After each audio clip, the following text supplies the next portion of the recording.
people on the other end can hear you. And so just to recap briefly, can you guys see my screen online? Yes. Good, thank you, Tulio. Just to recap briefly.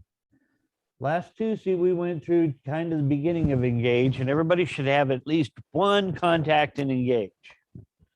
Some of you have a whole lot more, like Sandra, more than you want. Some of you are going to be starting to work on a Zap integration to see what happens. Again, that's part of the process of us taking it on as a beta. But what I want to do now is, okay, now that we have people in here, let's talk about what happens next with them to help you keep track of your business. So to give you a good example,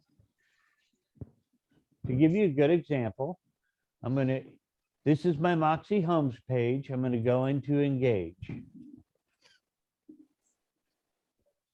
I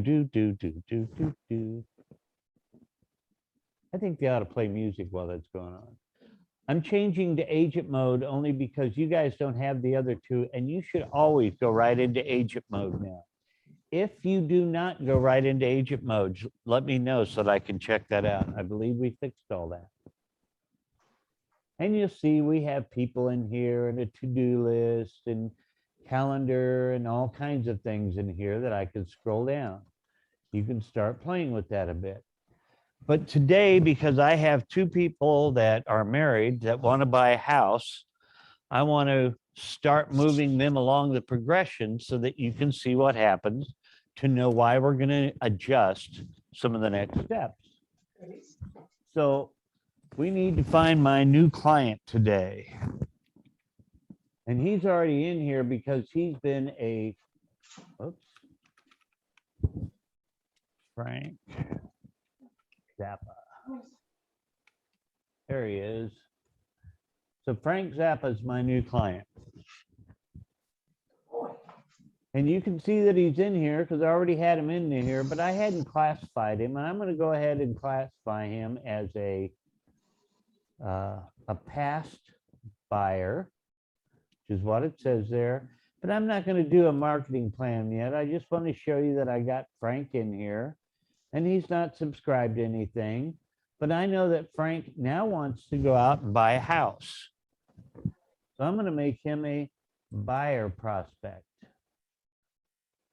And now that he's a buyer prospect, the first thing you can see is a marketing plan that says, hey, Greg, if you're going to be working with Frank, here's a bunch of things that we think you ought to be doing to solidify your relationship, get started with Frank.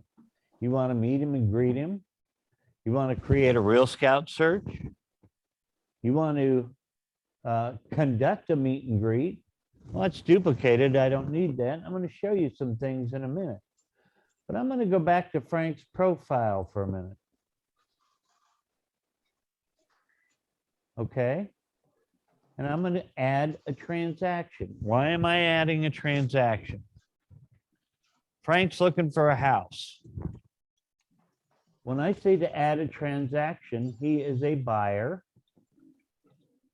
I don't know yet what the MLS number is, but I know that Frank wants to buy a $500,000 house, or I could put a range in.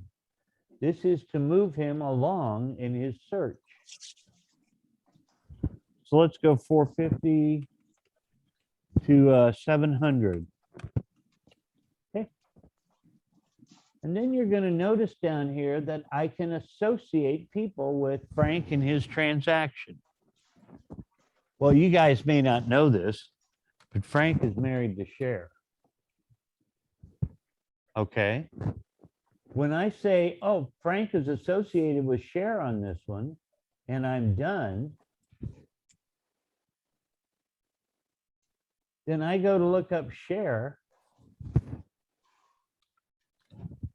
You're going to find that Cher has changed to a buyer, and she's associated with Frank Zappa. And the same checklist that's on Frank is showing up here. Now, initially I can see how that would be confusing, and you go, oh my, that's kind of weird because, you know, I want them to be on the same page. Great. But I will challenge you with this.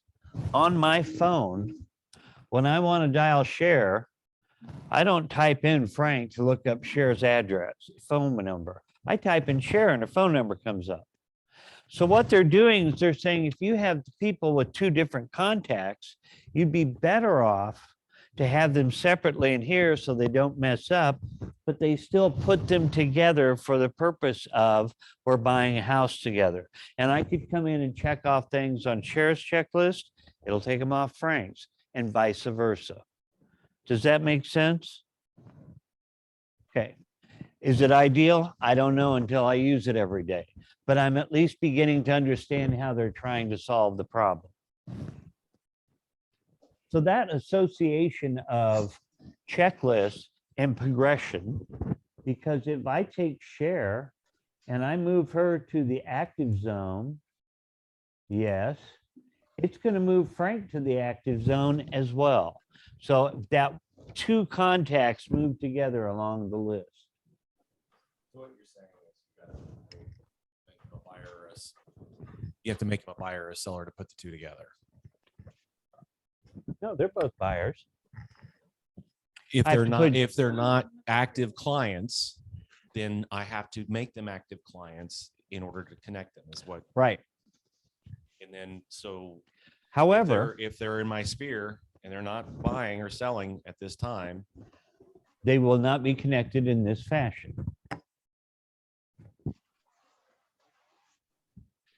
But let's make sure we understand what we're doing there. If they're in your sphere, you can send emails and blast all kinds of people, and mama and papa could both get the same email. And that's not going to hurt anything. Once they become active, that's when you're more excited about them being together. Okay. Now you can always add a relationship if they're in your sphere. If you want to say, oh yeah, Frank is married to Cher, then that's a relationship you'd want to put in there, or Frank's kids, or Frank's so on, so that you would know who the relationships are. But when they actively start looking for a house together, that's when you want to tie them up.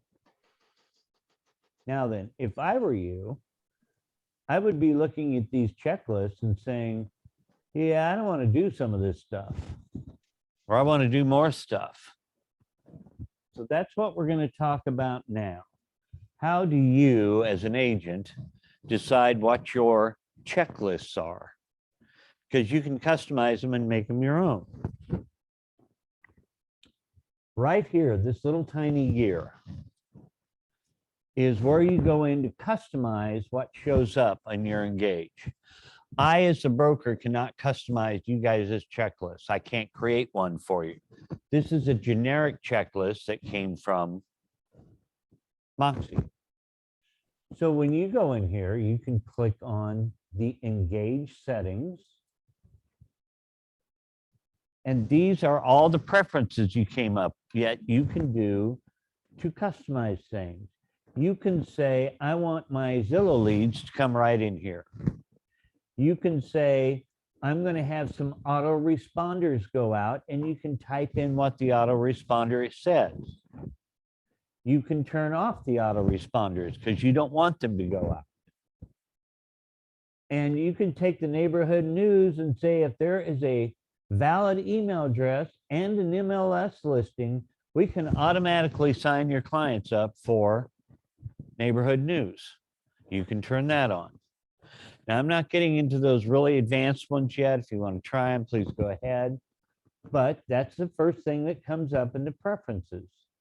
The second thing that comes up, and the one I'm going to talk about mostly today, is the task manager.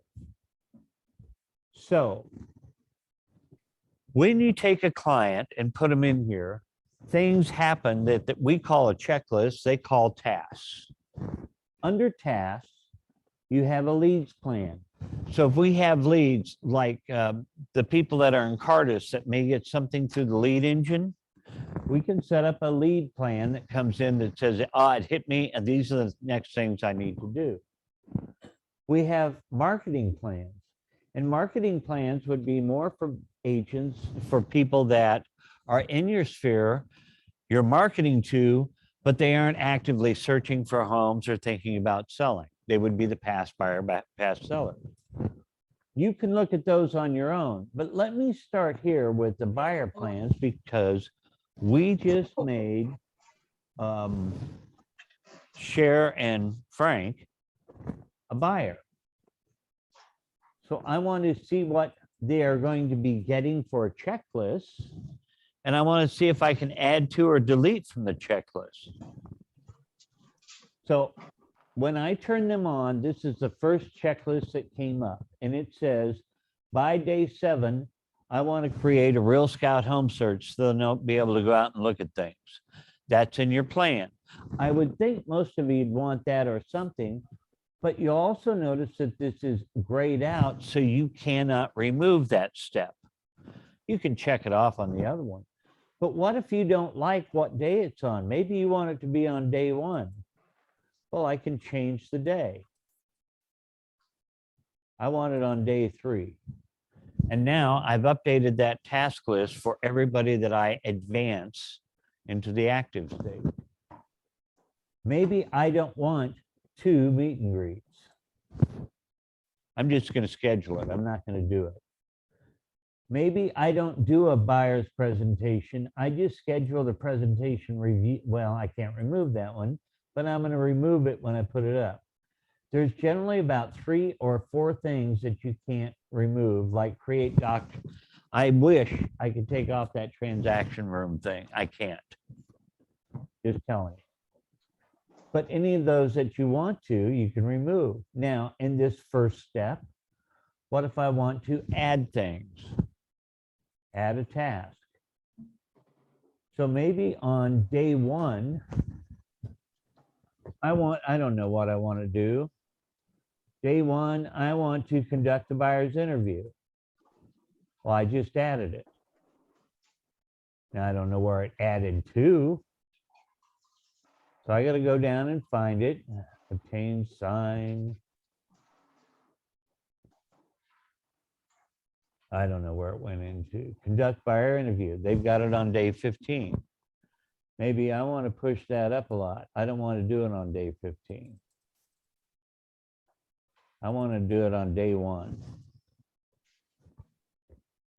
Some of you will go, my checklist is going to be extremely detailed. Others of you are going to go, on my checklist is kind of intuitive to me. So I'm only going to add a couple of things I hadn't thought about. But you understand the process, correct? Any questions online? Okay. I believe that there is an other or a, let's see, where did I see that? All tasks, search task, new task. You can add one right there and give it whatever name you want. But you'll also, the thing that caught me initially was, well, that checklist is going to get really long. But here's the deal.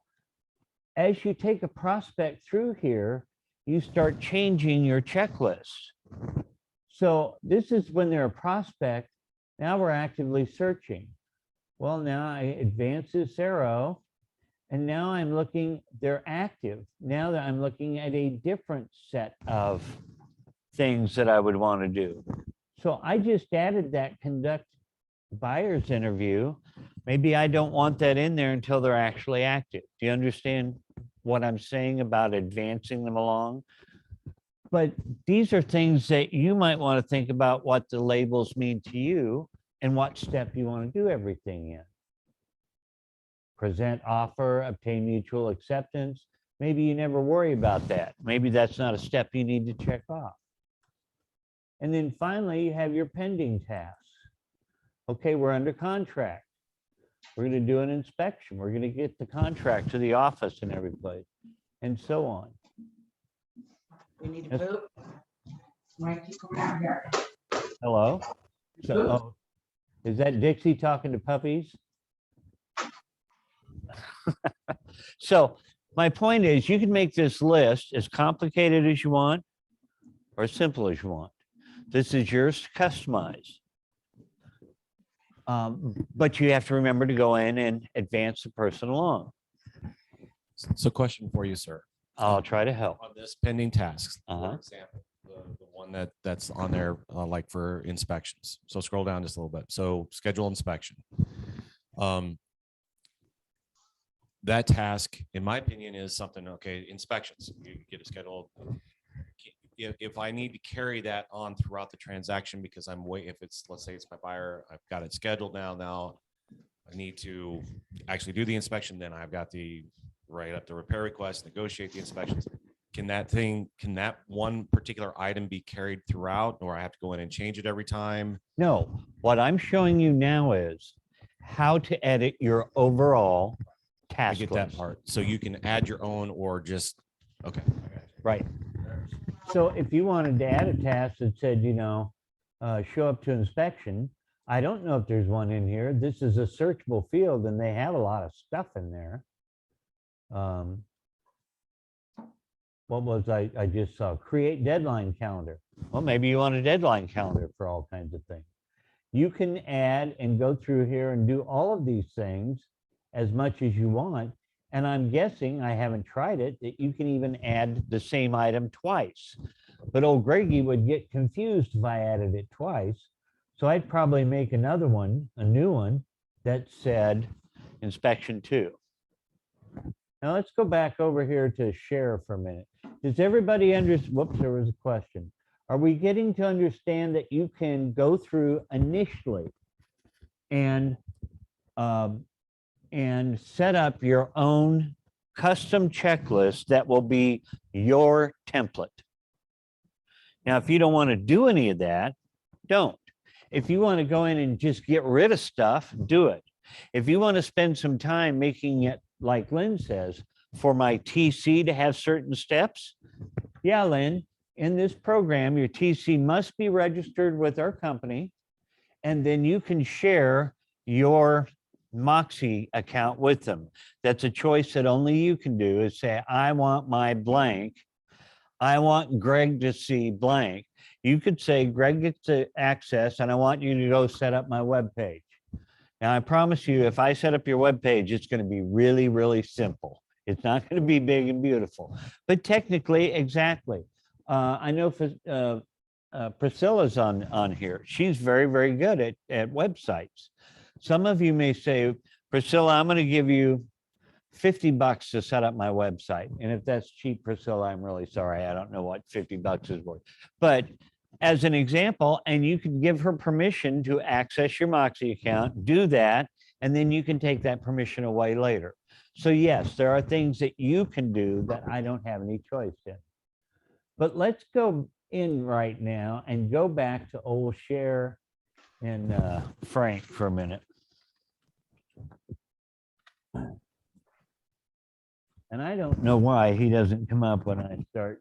Maybe I'm only getting, there he is. 3 Franks, all Franks. So when I go into Frank and I'm in his task mode, and we're going to move him up from active. Yeah, we want to make him that. He's now pending, and these tasks come up. Well, I don't need to prepare for interview. And I just moved him, and I can go down here and say, Frank doesn't need a gift because he's only buying a cheap house, so I marked it as done.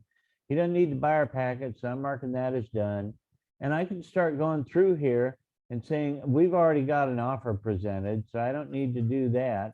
And I've checked him off just for him. Maybe you've got appraisal in here. Well, okay, he doesn't need appraisal because he's buying cash. Just remove it from his checklist. That does not remove it from your template checklist. You guys understand what I mean? So how do we set up a general template then, so we don't have to go in and redo it every time? I'm going to go back and show you again. And by the way, I was marking it as checked off here.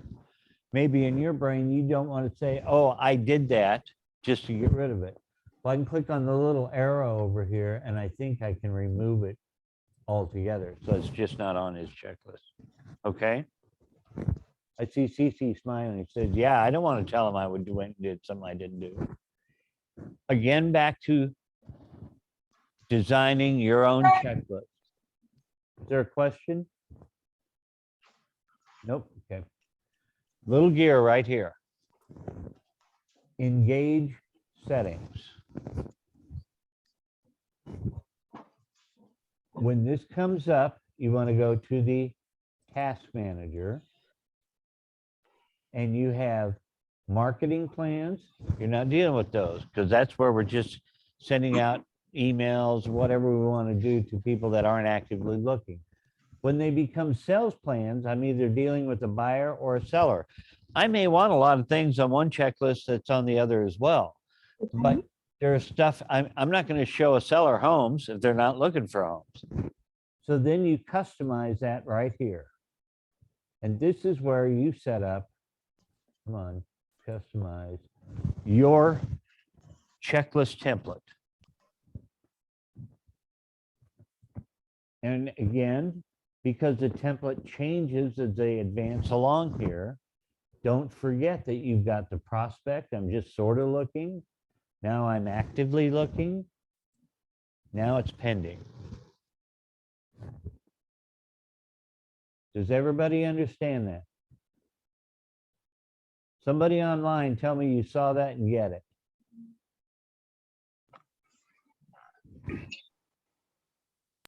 Okay, nobody's getting it. No, does that do that automatically when it goes pending in the MLS? No. This is not hooked up to the MLS in that fashion. Okay, So you'll have to go into your client after it's marked pending, and you don't always go pending. See, the MLS also just changed rules. So if you got a buyer and you have the pending on the buyer, we can no longer tell if you have pending or not. It's only on the seller side. So the fact is we can't share that information. You have to do that because the selling agent will put it pending and you have no idea. It won't get over here. So you got to do it. Sorry about that. So any other questions about that? This is Dixie. Hey Dixie, this is Julie Gibbs. How are you doing? I'm good. How are you? I'm doing good. I had a client call on your 803 South College. I need And it said whoever's it has talking to mute. Derby. Thank you. Okay, so. All right, so, but once you've checked off everything in the active, once you've put a check mark, does it automatically go over to the pending list? Is that how it works? No, it doesn't, because you can do everything in the active, but you may not have gotten an accepted contract yet. Okay, So that's why you have to manually change it to pending. So that, because but I mean, like the pending tasks, are they the ones that will automatically pop up once, or are you going to keep seeing the ones that you've check marked off? you'll see both depending on what Okay. you need to do. Let me go back to share now. I like going back and forth. And Cher did not marry Frank Zappa, just for any of you that might be thinking that is. So when I look at the 9 tests remaining, some of them are from the original list, but it will also start taking off and putting things in the completed section down here. So those are done, those are completed, and I can get rid of the stuff that I'm deleting. So again, questions on the checklist.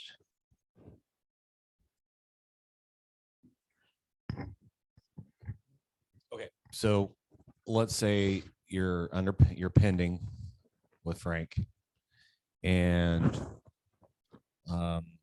you have a task on there that may not have been completed but partially completed. Can you make notes on that particular task, or you just have to wait to close it out until it's done? I believe you're going to have to wait to close it out until it's done. But you can also on the fly add a task. So if you wanted to say, let's see, let me take in here and mark, and I'm not entirely sure what details show you everything in that transaction. But let's take in here and say that called inspector. Waiting to hear back. And then we say, I want the duration to be 15 minutes. The due date is in. I can add it to my calendar. And by the way, if you add it to your calendar here, it goes into your Outlook calendar. That's what they're talking about. And I can save that. And now that's going to go down in here and I can move it to where I need it to be. Okay. At the top. Ah, there you go. So then I could take this theoretically and move it down the bottom, but it's up there at the top. Okay. Do I think this is going to be the most efficient way for you to keep track of your transactions? It would not be for me because I keep all this stuff in my head. Other people need lists. Other people have to communicate with TCs. Other people may want to make a list only for their TC. Other people may say, you know, I never thought of that step. Maybe I better keep that step in my brain. That's not a bad one to think about. So take the time to go through it. All right. Click the arrow to delete it. It also said delegate. You know, I had noticed that before. No, it says done, edit, more, delegate. Who would I delegate it to? Send this step to Sandra. You want to work with Shara, right?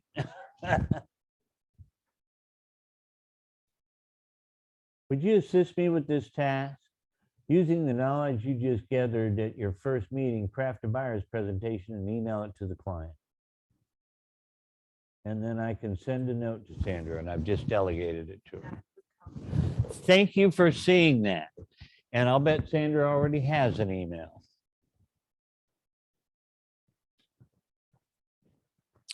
Lynn, I could see that would help you too if you didn't want to share the whole thing.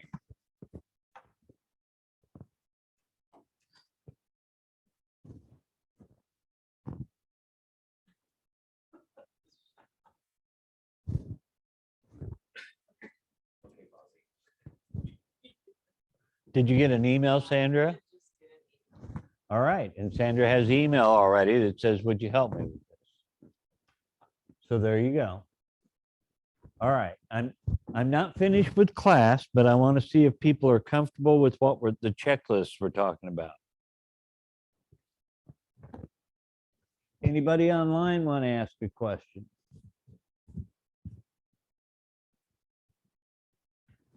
Okay, so I think Sandra just said she's going to email Lance a whole lot of tasks to do.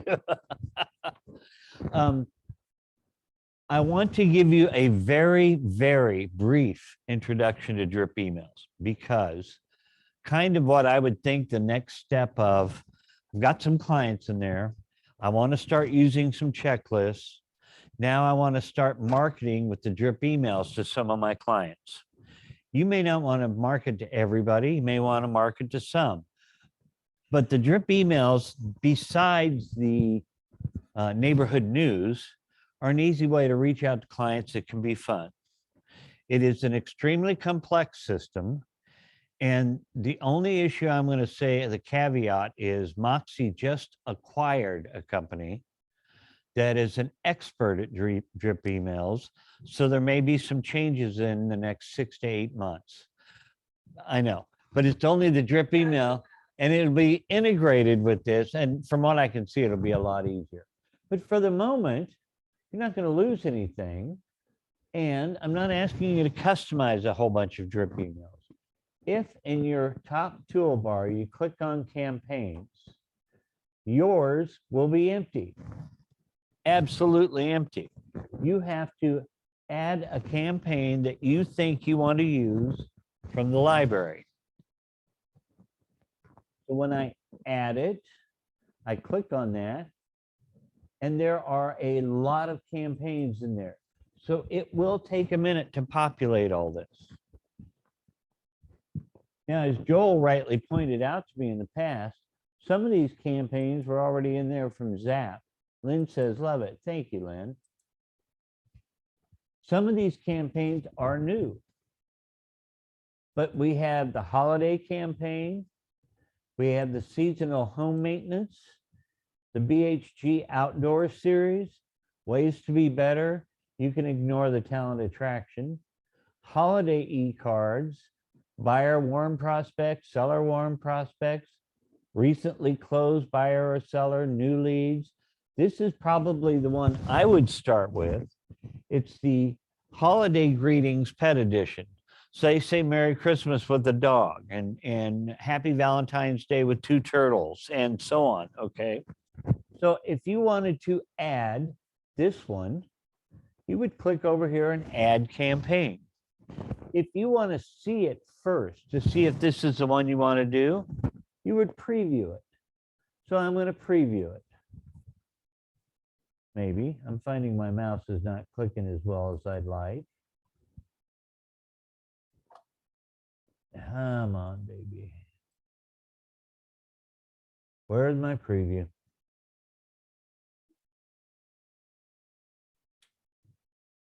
I may have to reset some things. Give me just a moment.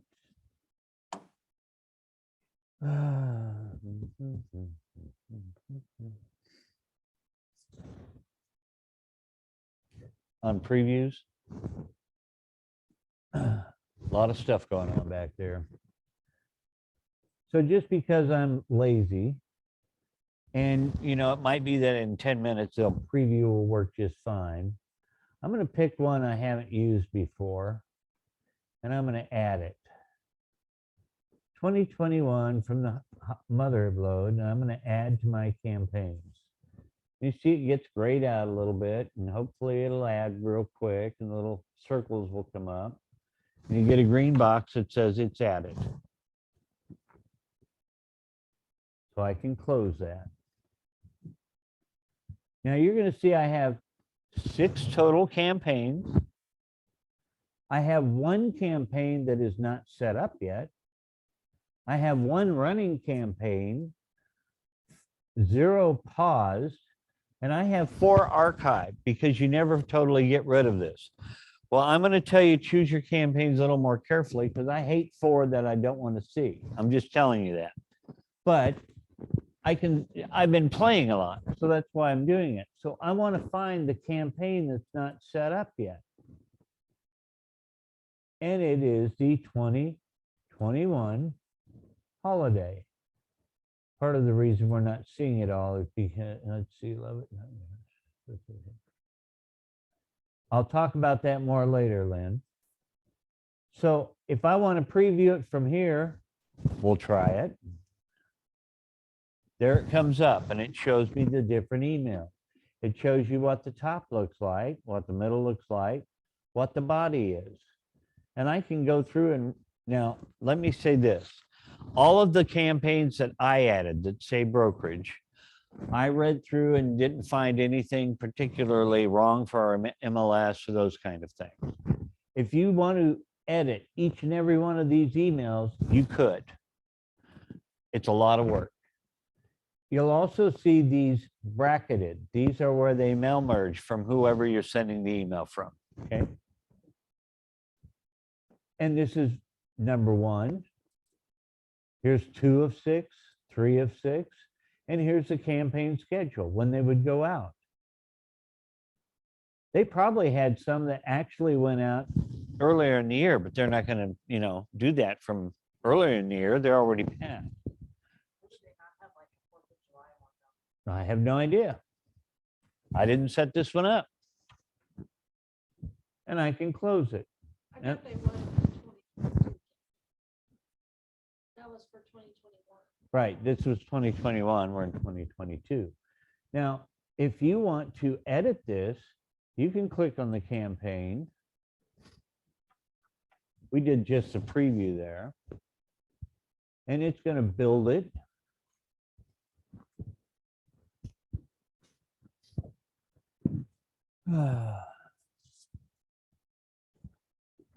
And you can edit the name. You can edit the schedule that these are going out. I can give you permission to edit the emails if you want, but maybe you don't like them going out on those dates. But I just want to kind of go through this quickly to get you used to seeing them and possibly assigning them. Okay.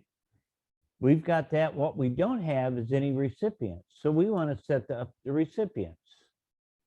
And you start adding names. You can do groups. So I'm going to use Lynn as an example here. If Lynn has a group of everybody who's looking up acreage, she might want to have a drip email campaign that goes out to them. If you want to have a group that is all your clients, your personal, your recruits, your global address, however you set them up. Or you can pick up people individually. You can start going down and just checking off the folks that you want this. That's why early on I said groups can be important. You want a client group or something that identifies them. I don't know if there's a group in here that's called past buyers or sellers. I haven't played with it that much. All current contacts is just everybody. If I don't care who gets Merry Christmas, I'm just going to click everybody and I'm done. Okay. But once I've got that done, I click finish, if I can get down to finish with all this stuff going on down here, add. And now my drip campaign is set up. Come on, get down there.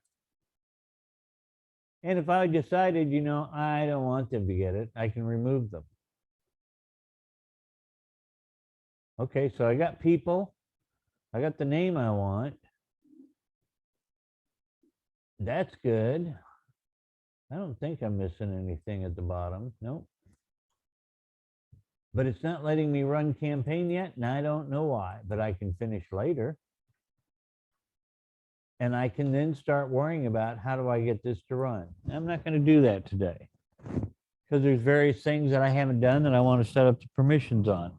What I want you guys to do is start looking at some of the campaigns and seeing what you want to do with them and if you want to use them. Now, perhaps the reason it won't let me run it is because it's from 2021 and we're in 2022. Okay, you guys get that? And I would suspect it's exactly what it is. So I'll end up archiving that. But that's where you look at campaigns and decide who's going to get them. I have not found a way where I set up a client and from their client page, I say, these are the campaigns I want them to run on. You have to go to the campaign tab and you can add one, you can add all. But this is more like marketing. This is not what I just showed you is not something that you would use for other things. Now, later on, there was a question from Lynn. How do I change the email that recipients see on campaign email signatures? And the company just says Alliance instead of BHGRE Alliance. That's because they have the logo that's BHGRE and they put Alliance next to it. But you can change things, and I don't want to get into how to do it yet. There's a lot of intricacies. You can also set up campaigns that I can set up a campaign that you can then take and make a drip email based on the day of I put somebody in today and I move them from prospect to actively looking.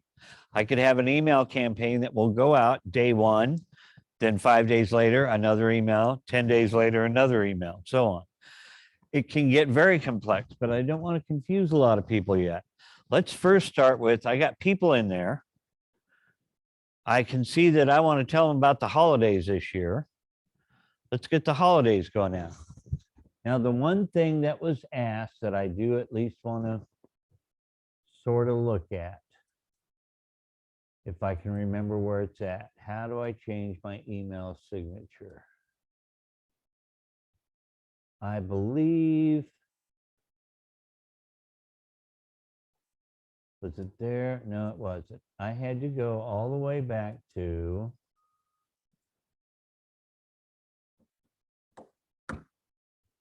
When you first log in and you see your picture up here, on this little navigation bar on the left, you'll see my brand. And in my brand is where you set up your email signature for everything in the program.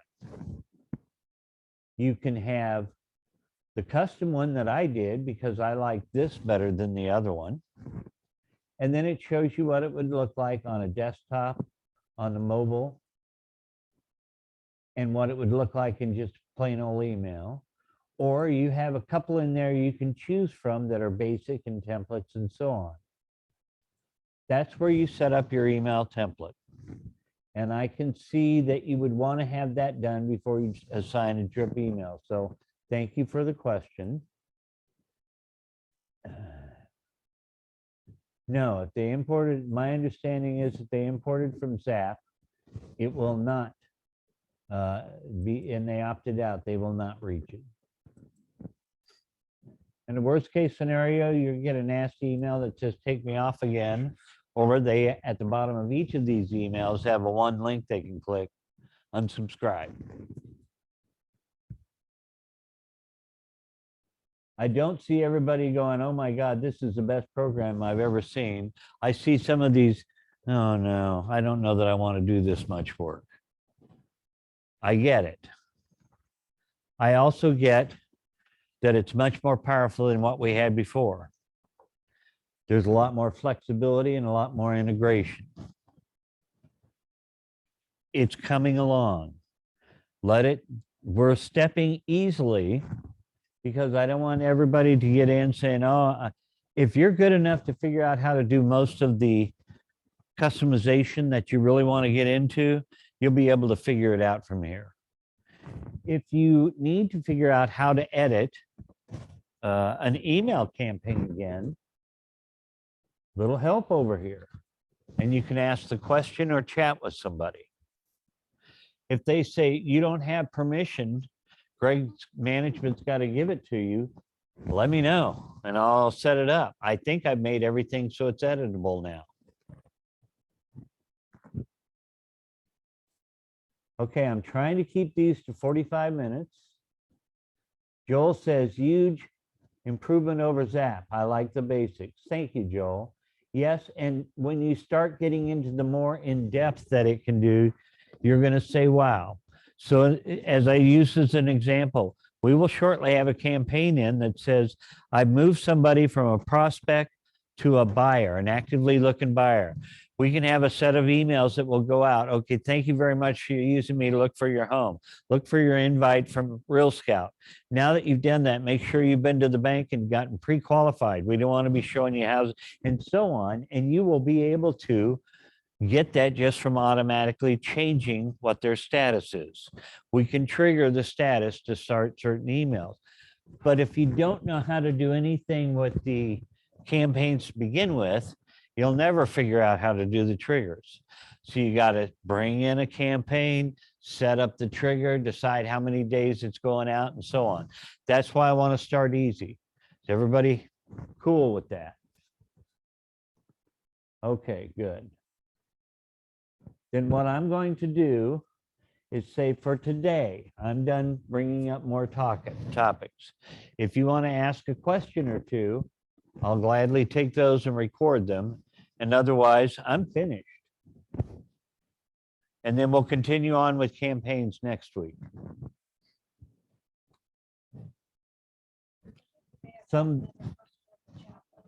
What? Can you add emails? Yes. So let's, but not the way you're thinking. So it's hard to, I think you can add an attachment in a drip email.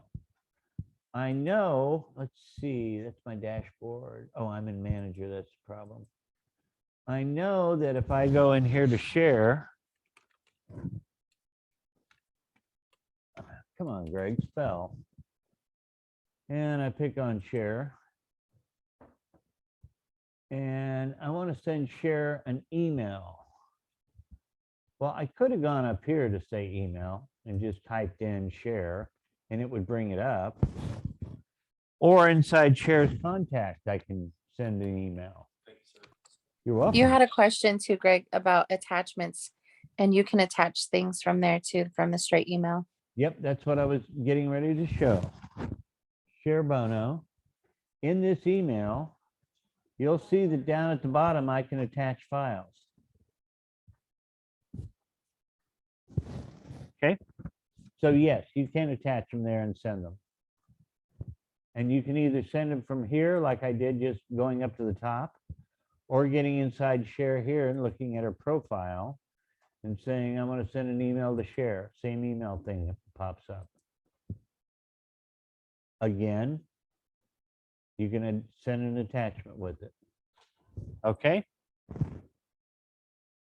Thank you for whoever vocalized that for me. I think that's it, unless you guys have more questions. I have a question, Greg. It's Priscilla. I can navigate this pretty well, but the only thing I can't do is change my picture. Does that have to be done on your end? Yes. Okay. Currently, and it has to do with what thing is some of the, this picture up here you can't change. No. And then the same one for your profile picture in there, you can't change either. But that's also what shows up on your emails and all of that. So Yes, but let me check something. My account. When I went into branding and I created my custom one, I can put whatever picture I want in there. Does that make sense to you? yes, Okay. but it still won't pop up. Like it'll show as your signature, but it won't show. So say if I send neighborhood news out, Right. You're correct. It'll It's still not. That one will have to change from the corporate end. okay. Okay, well, I'm going to stop recording. If I can figure out where the little stop recording button is.